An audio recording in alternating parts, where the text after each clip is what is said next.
In this video, I'm reviewing the Atomi Alpha, and I'm going to tell you why I absolutely cannot recommend this scooter. Out of the box, the Atomi is a promising scooter. I love the way it looks with its minimalistic design and its matte finish, and it even comes with some features that a lot of scooters don't have, like the turn signals in the back and the rear suspension. But when you start to look a little bit closer at the scooter and even ride it, you start to notice that there's a lot of issues. And there's even one fatal flaw that stops me from recommending this scooter to anybody. Starting at the top of the scooter, we do have some nice grips on the sides, and we even have the cool interface for the turn signals below. But when we start to look at the screen, this is where things fall apart. Look at the website, now look back at the screen.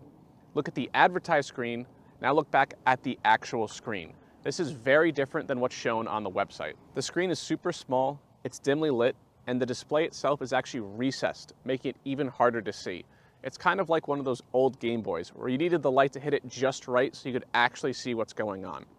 And what makes it even worse is from this angle down here you can see the display, but when you're standing on the scooter, riding it, and actually looking down at it, you can barely see any information, and it's even worse in the sunlight. Then when we get down to the base of the scooter, we can see it has this textured surface stuck to the bottom, but you can see at the seams it's very loosely glued, and even some parts stick up and just straight up come off of the scooter. Now down to one of the strangest design choices and issues with the scooter is the kickstand. And this is super weird because the kickstand is usually a non-issue and something I don't even discuss about the scooter because it just works.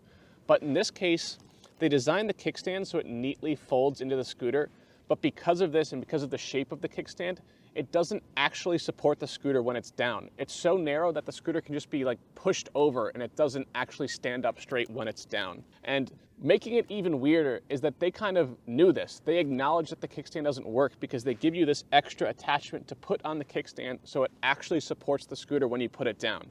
To me, it seems like they should have just designed a kickstand that worked. So the Atomi has a lot of quirks that makes it not really a fully functional scooter. But here's the reason I can't recommend this to anybody. I was testing the scooter for the first time. I was riding it in the street. I came to a stoplight. I hit the brakes and I didn't stop. For a $600 scooter, for any scooter, that's unacceptable. If you look at the brake construction itself, you can see the pin here isn't fully recessed, meaning it's not catching properly. And then if you look at the wire over here, the wire just pulls through, meaning you're not actually putting any pressure on the brake. You're just moving the mechanism, but you're not braking the scooter. So you might be thinking, okay, maybe I just got a bad scooter. They're not all like this.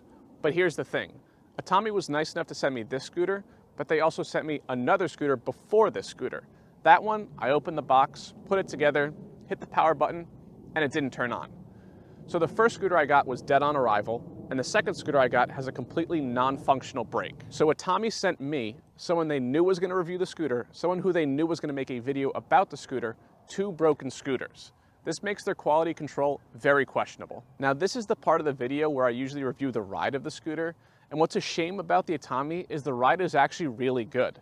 The rear suspension actually makes the ride really smooth, and the 650 watt motor is really powerful and makes the acceleration feel great.